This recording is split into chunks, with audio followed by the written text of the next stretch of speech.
काय झालं विश्वास? बोल. जिजाबाईंना विश्वासचा खुल्ला आवाज बदललेला जाणवला. पर मासाब घोडखिंडीवर हसब्यांचा थोपा करताना सारं 300 बांधल अन बाची आणि त्यांचा धाकला भाऊ फुलाजी कामी आला. उलट्या काळजाच्या हसब्यांनी साऱ्यांची प्रेत घोड्याच्या टापांखाली चिखलात रगडत खिंड पार केली. विश्वासची खबर ऐकताना मासाहेब स्वतःसाठी बेखबर झाला. त्यांच्या डोळ्यांसमोर बाजींची मुद्रा उभी राहिली. गजापूरची घोडखिंड पिंडदान करून शांत झाली होती. बांधल धुंडल पेटवून स्वामी कार्यावर खर्ची पडले होते. हापशी तरसांच्या डोळ्यात तांबडधूळ फेकून सह्याद्रीची सिंह सुटला होता. गजापूरची घोडखिंड बाजींच्या रणगाजीने गाजीपूरची खिंड झाली. त्यांच्या शोभणाऱ्या नावाने बाजीपूरची खिंड झाली. बांधलांच्या निकजात पवित्र आत्म्यांचा साक्षीसाठी पावन खिंड झाली. राजगडावरच्या पाली दरवाजावरची नौबत लई दुळदुळू लागली. विशाळ गडावरून कूच झालेले राजे राजगड चढत होते. पुरत्या 11 महिन्यानंतर पद्मावती माचीचे तटसर नौबत सिद्धोजीराव राजांना समोर आले. त्यांच्यासह राजे बालकिल्ल्यात चढून आले. सदर चौकाकडे जात असताना त्यांच्या मनात फक्त जिजाऊ आणि शंभूबाळांचे विचार होते. जिजाऊंच्या दर्शनासाठी तर राजांचे आतुर डोळे भिरभिरत होते. ते सदर चौकांच्या उंबरठ्याजवळ आले. धावत येत शंभूबाळांनी राजांना मांड्यांना आपल्या छोटेखानी हाताचा घेर टाकीत दिललगाव साथ घातली. आबासाहेब. राजे उंबरठ्यातच घोटाळले. सिद्धोजीरावांकडे बघत ते म्हणाले, जोहरचा हत्यारबंद वेढा आम्ही सीताप फोडला, पण या 2 हातांचा वेढा फोडणं कठीण. सिद्धोजीराव. हसत हसतच राजांनी उचलून शंभूबाळांना आपल्या छातीवरच्या कवड्यांजवळ घेतले. त्यांच्या कपाळावर ओठ टेकवून त्यांची पाठ हळुवारपणे थोपटीत पुन्हा उतरले. समोर जिजाबाई उभ्या होत्या. सूर्याला मावळतीचा धाडून पहाटवेळी पुन्हा परत येण्यात पाहून धन्य झावणाऱ्या उगवतीच्या आकाशासारखा. राजांनी सामने जात त्यांच्या सतेज सात्विक पायांवर आपल्या मस्तकीचे शिवगंध टेकविले. त्यांना उठवून मिठीत घेताना जिजाऊंचे औपण डोळ्यात भरून आले. त्या दोघांना बिलगून शंभूबाळ उभे होते. अंगीच्या रक्ताचा वेढा आणि तिघांचा तोडतो म्हटल्याने तोडता येणार नव्हता. हे असले राजेपण जगदंबेने राजांच्या ओंजळीच्या परडीत टाकले होते.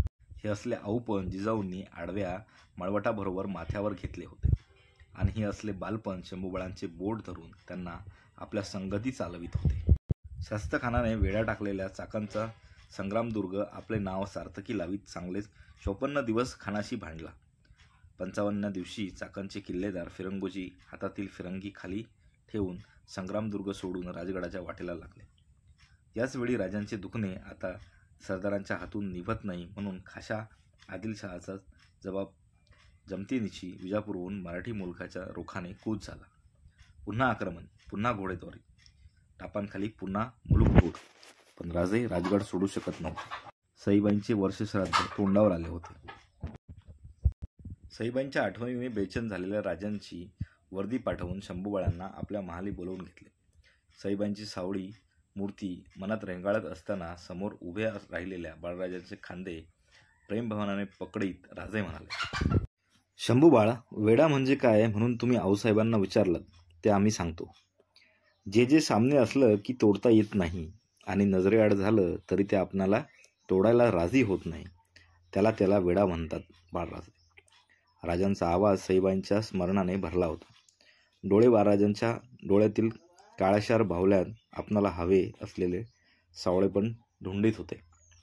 बाळराजे मात्र आपल्या आबासाहेबांच्या एक नजर बघत निर्धाराने म्हणाले, नाही आबासाहेब, आम्हास वेढा म्हणजे काय ते चांगलं कळलंय आता. किल्ल्याबाहेर पडणाऱ्या राजाला मारायला नंगी तलवार हत्यार घेऊन धारकरी टपलेले असतात, त्यालाच वेढा म्हणतात आबासाहेब. हे ऐकताच राजे गलबलले. त्यांनी शंभूबाळांना झटकन उचलून आपल्या मांडीवर घेतले आणि त्यांच्या पाठीवर हात फिरवताना राजांच्या मनात येऊन गेले की बाळराजे वेड्याचा मतलब कळून काही भागत नाही. त्याला उपराळा करायची मखलाशी साधणं जमलं पाहिजे. कधी वेड्यात सापडू नका. आम्ही तुमचे आबा आणि आऊ आहोत. रायाजी आणि अंतोजी गाडे या धाराऊच्या मुलग्यांचा आता शंभूराजांशी बरेच घसटीचा प्रेम जुळला होता.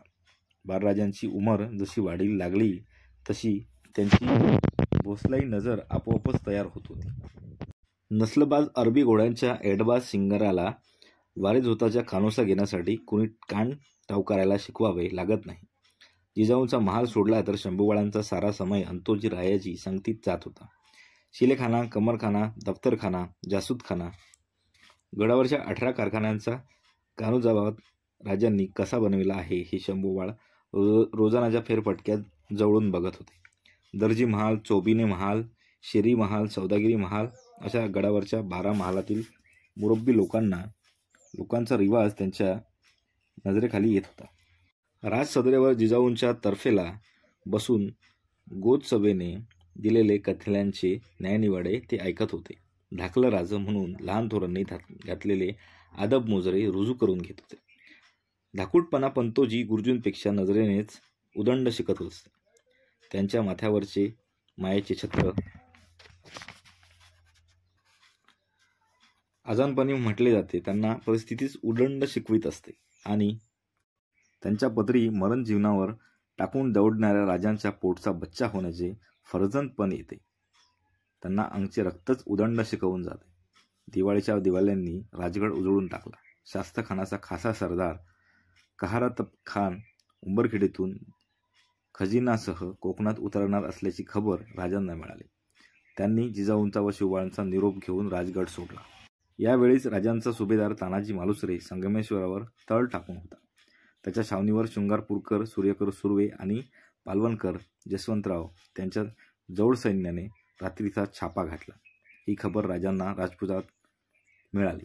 सुर्व्यांचा हिसाब पावता करण्यासाठी राजे हुजरदीच्या फौजेसह राजापुराहून शृंगारपूरच्या रोखाने परतले. त्यांच्या परतीच्या सैन्यात एक कसबी कलमबाज दाखल झाला होता. त्याचे नाव बाळाजी आवजी.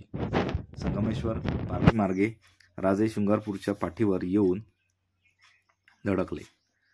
गावातील सुर्व्यांच्या गडीतील अन्यायाचा गड्डा असलेले सिंहासन वगळले तर गाव मोठे राजदेखणे होते. झाडांचा अंगहिरवा गर्दावा आणि आंबरायांचा रसवंत डौल यांनी गावाभोवती फेर घातला होता. राजांचे खबरगीर चौटाप उधळीत शृंगारपुरात घुसले. त्यांनी खबर आणली की सूर्यराव सुर्वे डौल होऊन घडी सोडून पळून गेला आहे.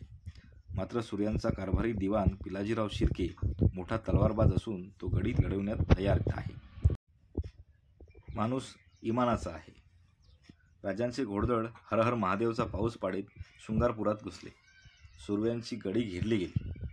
मुंबईची भवानी उपसून राजे सुर्व्यांच्या गडीत शिरले.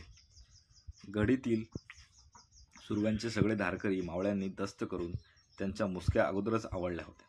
पायातील बागदार मुजळीने सुर्व्यांचे भोंडे सिंहासन त्वेषाने ठोकरीत राजे म्हणाले, बेईमानदारांच्या मसदिनी माती मोलाच्या असतात.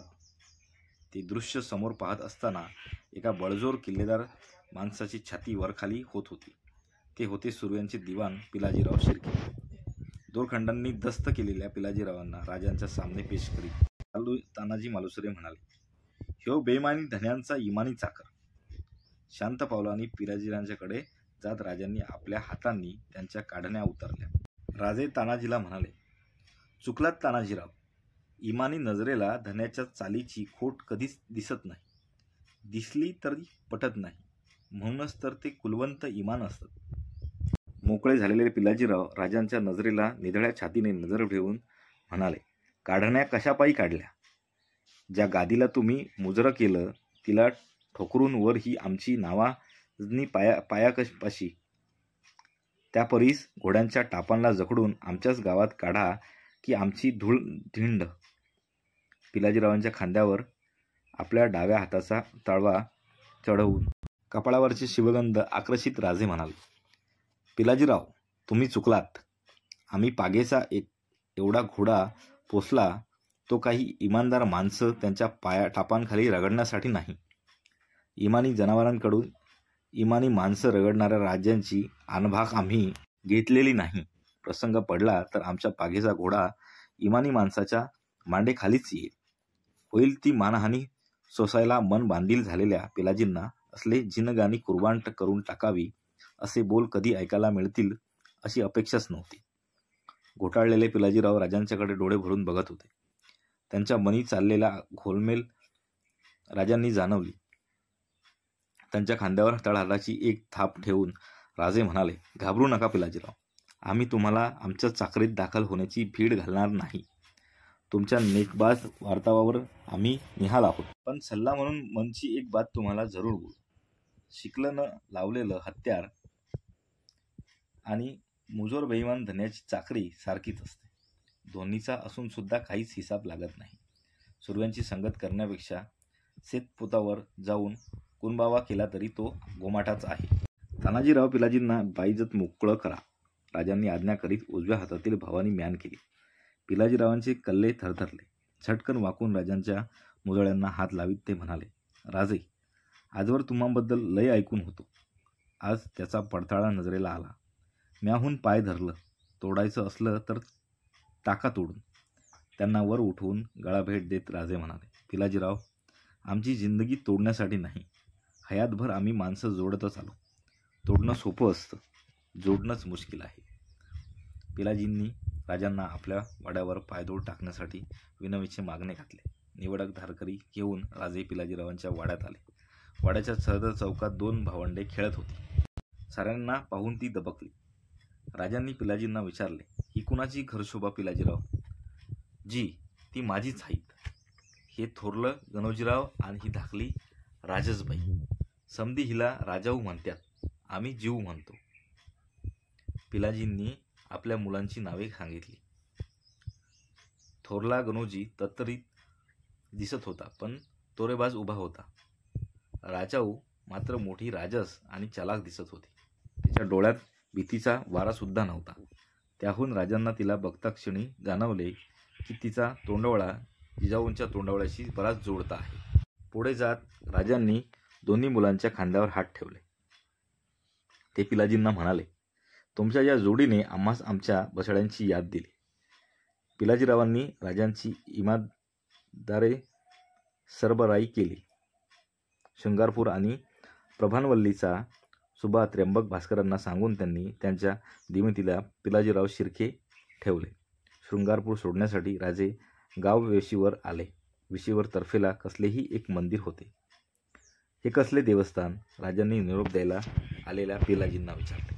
ते आमच्या कुलदैवतांचं भावेश्वरीचं आहे, पिलाजी म्हणाले. असं? चला दर्शन घेऊ, म्हणत राजे पाय उतारत झाले.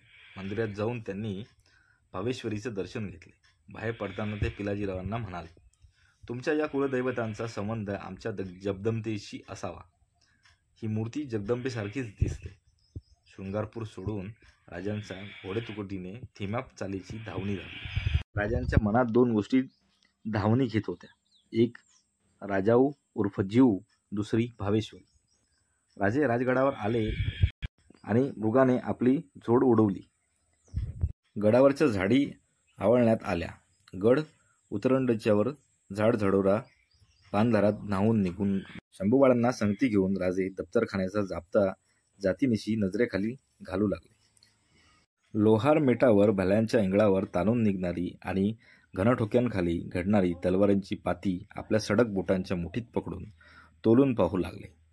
वरून पाऊसधारा कोसळत होत्या. राजांच्या मनात एका विचाराचा पाणलोट घोंगावत होता. लाल मालात शिरलेला हिरवा सर्प शास्तखान.